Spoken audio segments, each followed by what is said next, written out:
Okay, we're just going to start this off by acknowledging the horrendous lighting situation happening here.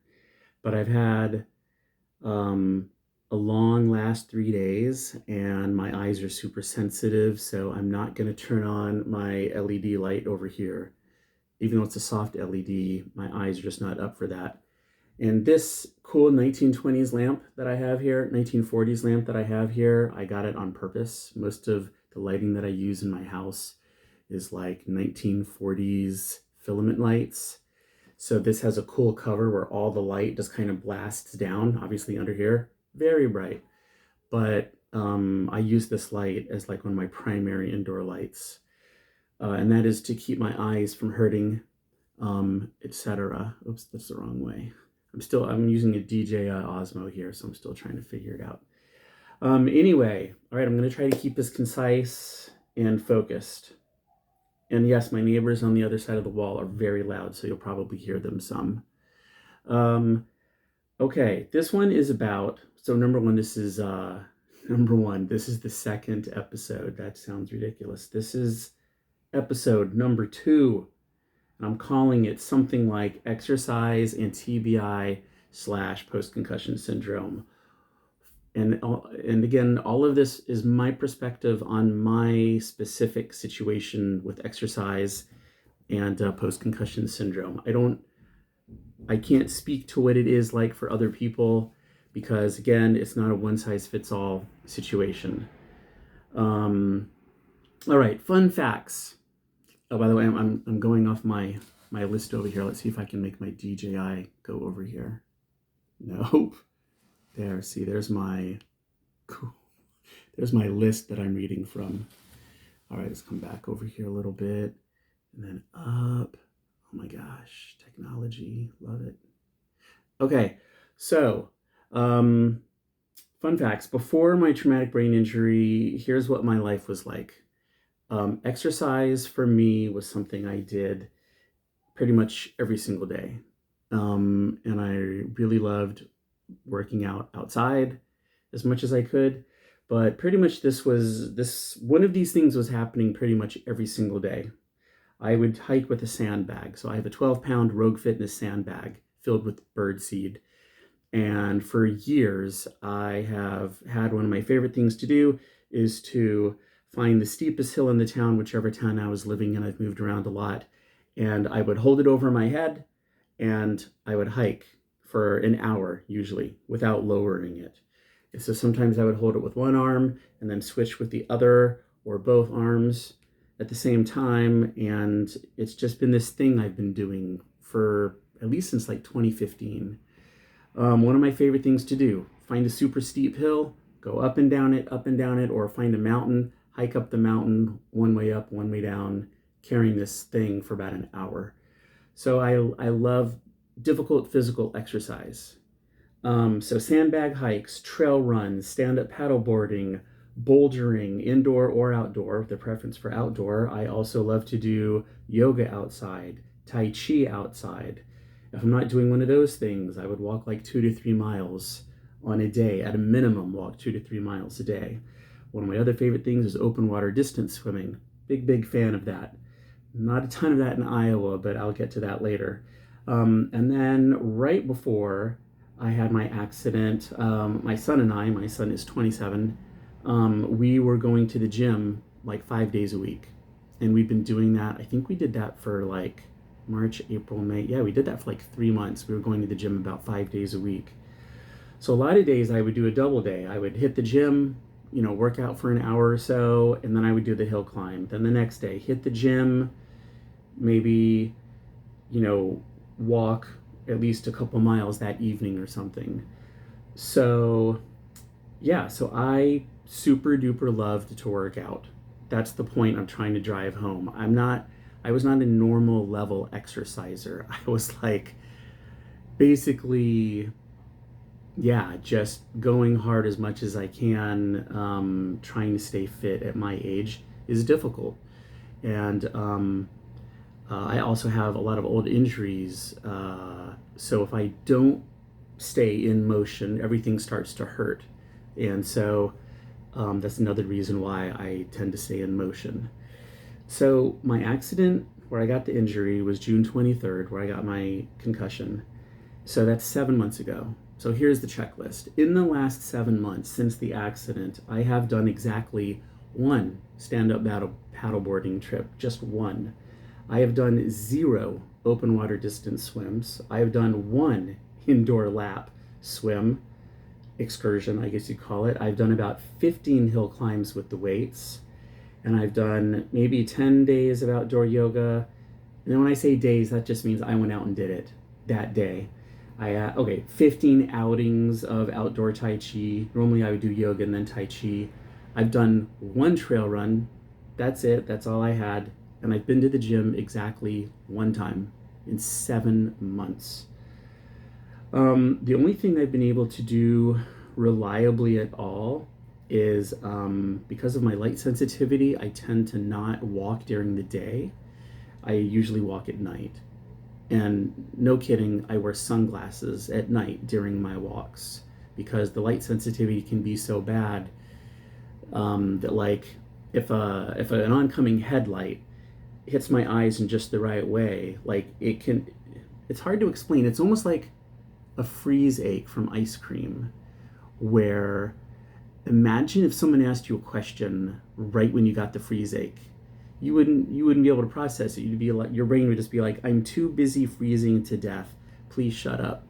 And so when headlights hit me just right, like, it practically, well, it literally makes me stumble. I can lose my balance.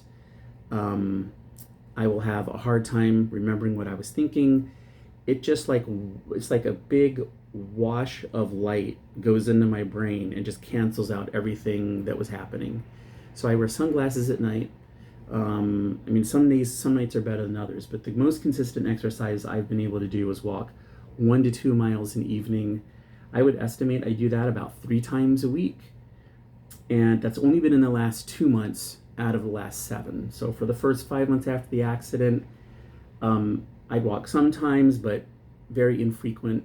And only in the last 2 months have I been able to, like, walk reliably at night. And I just want to share, like, how much I was looking forward to things this summer before my accident. Like, right before my accident, I bought this. If any of you are distance swimmers, you know what this is. This is one of these cool bags. It's a dry bag. You put your goodies in here. So, like, something I really like to do and something I was excited to do. And I used to just use normal dry bags. I would throw in a water bottle. I would throw in maybe a pair of hiking shoes. I'd throw in a snack. And when I used to live in Vermont, and I could swim in Lake Champlain, or I could go and swim in the Adirondack Park just across the lake in New York, is I would take a bag similar to this, and, you know, I would maybe, like, swim a mile along a shoreline and then go out to an island, have a cool snack with the stuff in here or a bag like this, and then, you know, after I was well rested, then I would swim back to my point, or I would just swim along the shore for, like, maybe a mile and a half, and then I would get on land, put on my shoes that are in the bag, and then maybe trail run back. And so it's just a fun way to have an adventure, and I found a great lake here called Lake McBride. I was really looking forward to doing, like, adventures like that. I'd worked out all the hikes. I bought this bag, and by the way, it attaches to, like, your foot with a surfer's leash, or it attaches to your waist. That's how you drag it behind you. And I was really excited. And then the accident happened, and I have not used it once. I also got a paddleboard when the summer started, right before I had my accident, and I was just like, man, this summer is going to be nothing but, like, open water swimming, paddling every day. Like, I'm just going to hit it hard. It's going to be awesome. And I haven't done any. Well, I did, like I said, I did 1 paddleboard outing. I guess I'll break my planned script here and just say that 1 outing that I did, the reason I only did 1 was because I was so exhausted. I mean, I couldn't believe how good it felt to be out there. But the next day, I was so exhausted. And the next day, I was so exhausted. I literally did nothing but, like, lay here in my house, and I didn't have energy to do anything.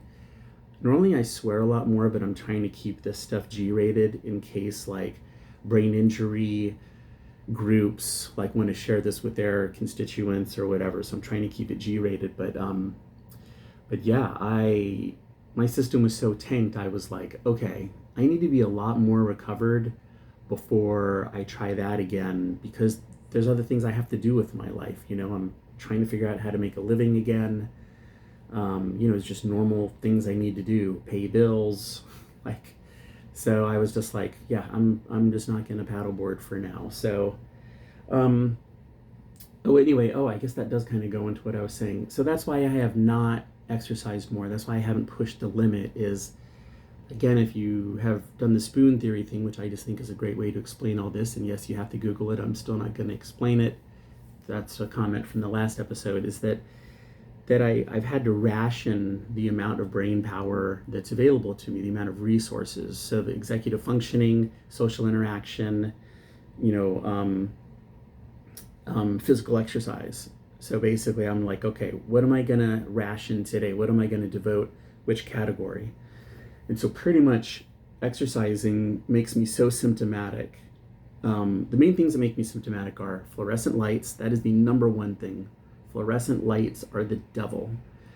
Harsh, glinty sunlight is the devil. I don't know why I'm saying the devil. I'm not a religious person, but it's bad. And then exercise would be the second most thing that's intense for me. And then a lot of social interaction. Like after I first had my accident, 10 minutes on the phone, one phone call a day. I would be maxed out. That would be my whole output for the whole day. And then I would be in my room with all the shades drawn, not watching anything, not reading anything, just lying there in the darkness, in and out of sleep. So anyway, so I've had to ration things. And the reason, so what I'm doing right now is I'm in this interesting period where I'm going into the real estate world. One of my main reasons for that is every single job pretty much that a person can have takes place, any job that takes place outside is in sunlight. If I can't reasonably manage my exposure to sunlight with my eyes, I'm in trouble. Then I can't do other things. And then inside, you've got all the fluorescent lighting or the super bright blue focused LEDs. And so I'm like, okay, I need to avoid these two things. So what's a profession that I can do that is hopefully lucrative, where I can use my people skills, something I'm also excited about that I wouldn't hate, but something that, yeah, realistically, where I can manage lighting environments. It's ridiculous, but I'm organizing my life around lighting environments. It's crazy. And so I've actually always wanted to go into real estate. So at the ripe old age of 53, that is exactly what I'm doing. And so right now I have miraculously, after a huge amount of effort, passed my real estate exam, passed all the licensure, pre-licensing coursework, and so I'm just waiting now for the application to be approved by the real estate commission. And so it kind of leaves me with like 2 to 3 weeks of time where it's okay if I max myself out exercising because I don't really have much else going on. Like I can't really work in real estate yet because I'm unlicensed. I have a great firm that I'm super excited to work with. Like I'm so lucky and excited to be working there. But until that license comes through, I can't do anything. And then also, I'm spending the first 2 weeks of March at a place called Cognitive FX. And Cognitive FX, hold on a second. My head is, definitely hurting. Okay, so Cognitive, I'm just trying to get through this. Cognitive FX is the place that I'm going. What was I saying? Cognitive FX is the place that I'm going. So I've had a long day, and this is what it's like when I've had a long day. Like, I'm definitely maxed out. But I'm just trying to record this also to be realistic about what it's like. And that's why I don't have the LED light on. If I had the LED light on, again, even though it's a soft bulb and I got it to a yellow setting, I would not be able to really focus at all on what I'm saying. What was I saying? Okay. I'm going to Cognitive FX for the first 2 weeks of March. This is a well-known, internationally regarded concussion recovery clinic in Provo, Utah. So I will be there. So really my real estate career, even once I get my license, won't start until like March 15th. And so what I have realized is I have this window of time that it's okay to push myself physically. And there's no other, I like to call it executive functioning, important things that I really have to do in a given day. So it's okay if I go out and work out and totally zonk my system as it is right now. You know, like the most important thing I did today was talk to a bunch of people and work out. And that was my whole day. That's all I did. And then recording this. Okay, so I've been working out and it started 3 days ago. So I'm just going to tell you, this is how it goes. Okay, so Friday, I went lap swimming. First time lap swimming since June 23rd. And I swam laps for 40 minutes. And because of an old shoulder injury, I cannot do the crawl. It's funny, I can do other things. I can boulder, I can hold kettlebells over my head, I can swing kettlebells, but if I do the crawl, it's snap, crackle, pop in my shoulder. So I breaststroke, and then with laps, and then sometimes I roll over onto my back, and I like put my hands at my sides, and I just kick with my feet. And what happened on Friday when I did that is as soon as I started swimming on my back, looking up at the ceiling, you know, they have the lines painted on the ceiling so you can keep track, so you're not like going off track and getting out of your lane, running into other people. And what happened is when I was looking up is, so like the lines are like that, and I was sure that my body was off by like 20 degrees. And that's not uncommon for me, but I just hadn't swam for a long time, so I didn't know to expect that. And I kept looking up and I'm like, why are my eyes telling me that I'm 20 degrees off center? I'm not going in a straight axis. But every time I stopped and looked around, I was like, I am going in a straight line. I'm right in the middle of the lane. But when I looked at the ceiling, it was an optical illusion that showed me I was off. And then the nausea started, like pretty serious nausea that lasted for the whole rest of the day. And I just want to say again, though, that like feeling nauseous is something that I've just gotten used to, just like I've gotten used to like my head hurting every single day. So it doesn't stop you per se, or at least it doesn't stop me. Sometimes it has, but I was just like, well, I signed up for this, so I'm just going to keep swimming. So like Dory, I kept swimming. Anyway, so that's what happened there. I needed to take a 2-hour nap after that.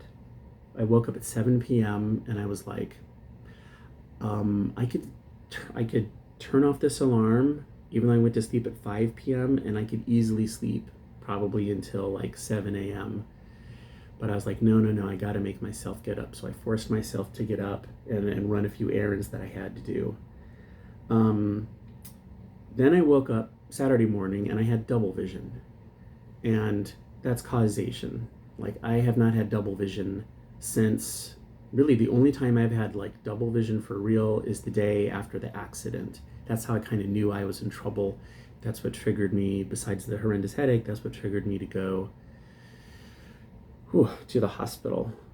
Oh man, I gotta finish this thing up. This light is killing my eyes.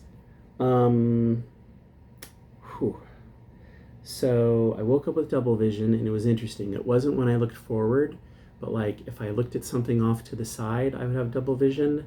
And if I like, my chin went down past about here and I looked down at something, like if I looked down at this table, or if I like shining my glasses, you know, if I was like polishing my glasses, there would be 4 lenses to look at. And so that lasted pretty much all day.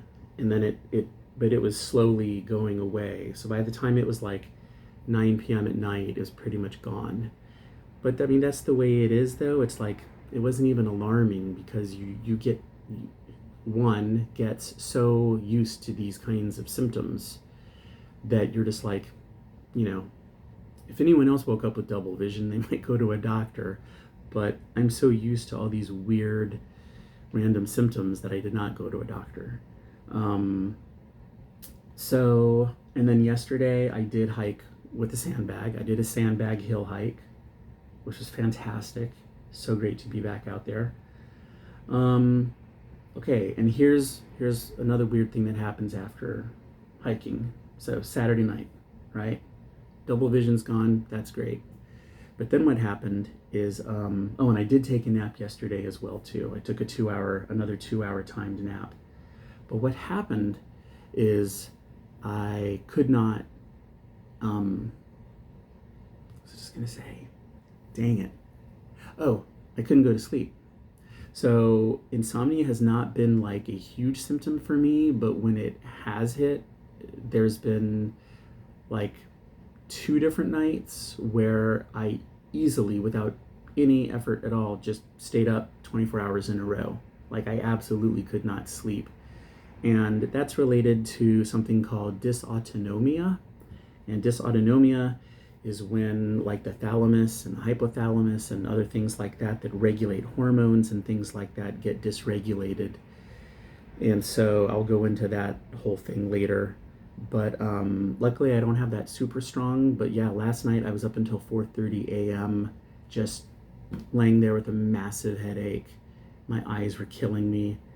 And I was just like, well, it is what it is. Like, what can I do?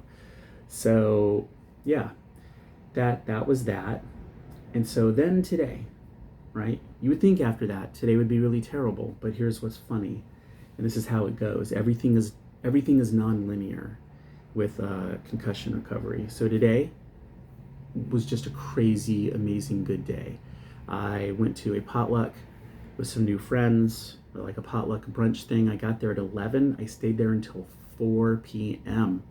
Socialized the heck out of that place. I talked to so many people, and I figured I would have to leave after an hour, that I'd have a headache, but I felt great. The only time I started to feel bad was when the sun was coming in through the windows at a certain angle, and that was another reason I could stay longer, though, actually, was they didn't have a single light bulb on in the whole place, and that's important. It was all sunlight, but for the most part, the sun was above the roof line, and so it was more of a muted light coming in. But then by 4, the sun had gone to where it was more direct light coming in, and so I had to shift positions in order to talk to someone because my head started to hurt really bad. So yeah, I hung up for 4 hours, and then when I got in the car, I was like, well, clearly I need to go home and just go straight to a nap. And I got home and I was just like, Jesus, I feel good. This is so weird. And so I was like, I'll go for a double kettlebell hike. So I grabbed 2 25-pound kettlebells, and I went out to my favorite place, my favorite hill, and I hiked for an hour carrying 50 pounds. And so I did about a mile, maybe a little over a mile. And the worst part of the hiking was the sun was by then just setting. And so when it's setting, it's just coming. So it doesn't do any good to have a baseball hat, right? It's just coming straight in at an angle. And so it was setting, obviously it was setting in the west, and the hill I was hiking on was going north-south. And so when I hiked up the hill, it was coming into my left eye, and just like a knife, man. And so I was hiking with one eye closed and with sunglasses on and with the baseball cap really low. And then when I got to the top of the hill and I would come back down because I'm doing laps on this hill, then it would come into my right eye. And then I'd have to hike with my right eye closed. And so, like, again, it's hard to describe how weird it is when that light hits you just right. It's so disorienting for me. And so, yeah, I mean, when I say the hike was good, I mean, I was able to do it. I had a great time being there, but like, I was just swimming in symptoms. Like, the pain was so bad in my left eye that it radiated to my temple, and then it radiated to my ear, and that was just like a barking dog. So it was really, really intense, huge throbbing pains all throughout my forehead. But again, I've been dealing with this for 7 months, even before I had my concussion from injuries I referred to before in this episode. I've lived with chronic pain since I was 16 years old from an old car crash I was in where I broke my back. So I've lived with chronic back pain literally every day of my life since then. And so I don't take pain meds. I actually have not taken a single pain medication this entire, well, honestly, I haven't really taken pain meds in like 25 years, except maybe once or twice for like some tooth stuff, and when I broke my wrist and they were gonna like reset it, they gave me morphine for that. So anyway, I'm just, again, I didn't mean for this to be so long, but I'm just sharing what it's like for people. Like, no one who would see me hiking on that hill carrying 50 pounds worth of kettlebells would ever think that that guy feels like his head is going to explode and he's literally like afraid of the sunlight, you know? And I don't know what'll happen tonight. Like, I might have the insomnia again because I've noticed it is a lot harder to get to sleep on days when I've done a lot of intense exercise. But also, just the last thing is just that for me, it's the recovery, and for everyone that I've come in contact with, the recovery is very nonlinear. Like, normally with any other thing you get, if you feel good one day, then you're like, oh, well, that means I'm getting better, and I'm probably going to feel even better the next day and even better the next. With this, feeling good one day doesn't mean you will feel good the next day. It absolutely does not. Conversely, feeling bad one day doesn't mean you're going to feel bad the next day. And that's really hard to get used to. But I did add a note here. Feeling bad one day doesn't mean I will feel bad the next day, but it usually does. Like, it's pretty rare to feel good 2 days in a row. I can count on one hand the number of days that I have gotten to the end of the day and said, oh my God, I felt so good today. I think it's definitely been only 4 days in the last 7 months. So, holy moly, that's so long. I have no idea if anyone will watch. You know what? If you watch this long, leave me a message and say, I watched this long. Like, just write 27 exclamation point. Okay, bye.